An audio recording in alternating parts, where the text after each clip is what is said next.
আসসালামু আলাইকুম everyone, welcome to my channel Sumana creations.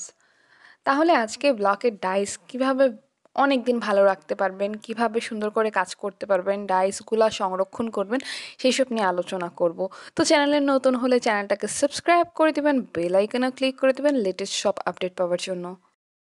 এই যে আমার হাতে ডাইসটা দেখছেন, এটা দিয়ে আমি কাজ করেছি। তো কাজ করার পর ডাইসটা আমি ধুইনি, ভালোভাবে পরিষ্কার করিনি, যার কারণে রঙটা কিন্তু রয়ে গেছে। আমি যদি কাজ করার সাথে সাথে এরকম ব্রাশ দিয়ে ভালোভাবে ক্লিন করে দিতাম, তাহলে কিন্তু রঙটা এরকম ছাপার মধ্যে থাকতো না।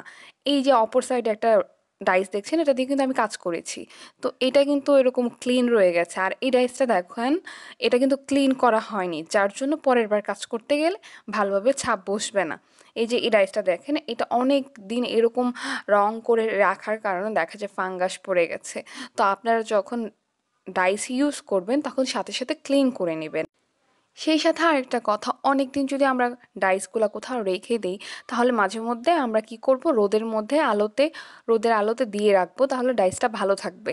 আবার পোকামাকড়ের আক্রমণ করে এরকম জায়গায় আমরা ডাইসগুলো রাখবো না, তাহলে ডাইসগুলা দেখা যায় নষ্ট হয়ে যায়, ঘুণে ধরে যায়।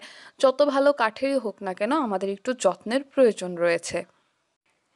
এই ধরনের সবগুলো ডাইস বা আরও সুন্দর সুন্দর কালেকশন কিন্তু আমার দোকানে বা আমার পেজে পেয়ে যাবেন। আমার পেজের নাম গার্নিশ উইথ সুমনা।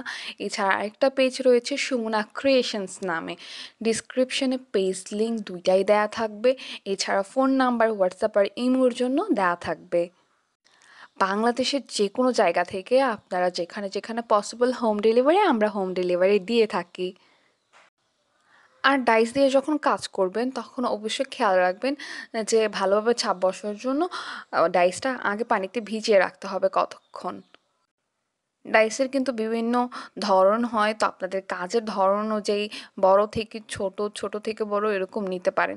দেখতেই পাচ্ছেন এগুলো ছোট সাইজের ডাইস। তো সবাই ভালো থাকবেন, সুস্থ থাকবেন, আমার চ্যানেলের সাথেই থাকবেন। আল্লাহ হাফেজ।